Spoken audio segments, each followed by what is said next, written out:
Sa May 17 ay may magaganap na Grand Rally.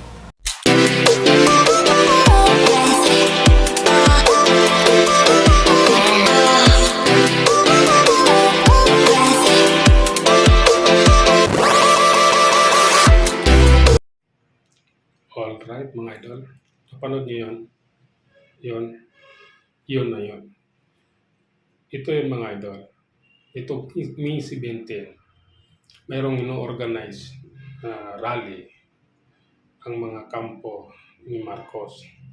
Yung kanya mga tauhan, mga vlogger, yung mga binayaran nila, nag-organize ng isang rally sa Pasig para pababain si VP Sara dyan sa DepEd Secretary. Yun yung kanilang argumento, yun yung kanilang gustong mangyari.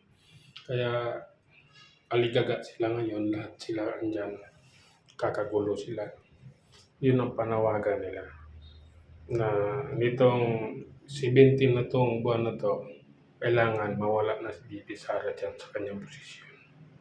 Kaya mga idol,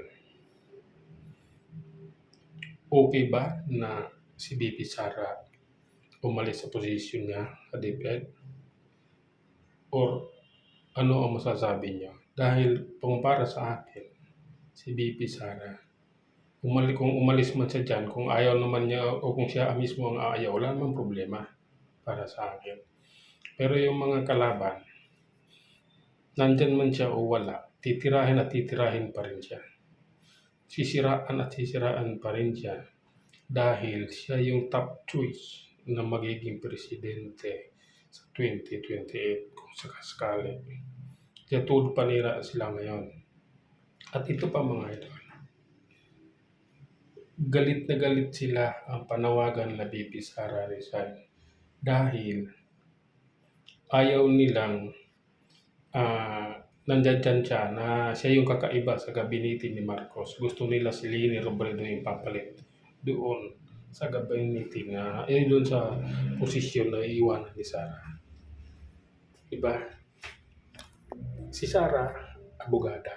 Si Leni Robredo, abogada din naman. Sino matalino sa kanilang dalawa? Sino may utak sa kanilang dalawa? Yan yung mga ngayon mga idol. Usap-usapan sa social media. At nakita ko ngayong mga post sa TikTok, ang dami. Visit na sila. Kapal daw ng mukha, ganito, ganyan. Pinag-i-edit pa, hinabaan yung uso ni VP Sara, kung ano-ano nga panira. Pero abangan lang natin mga idol kung sino ang magwawagi. Pero kung para sa akin, mag-resign na si VP Sara dyan para malaman natin kung anong mangyayari sa gobyernong Marcos. Dahil yun yung gusto nila at para na rin matigil sila kaiingay regarding dyan sa DepEd Secretary na yan. Dahil wala daw utak si VP Sara. Yan lang mga idol, kung anong masasabi nyo, comment kayo dyan sa baba. Hanggang sa muli.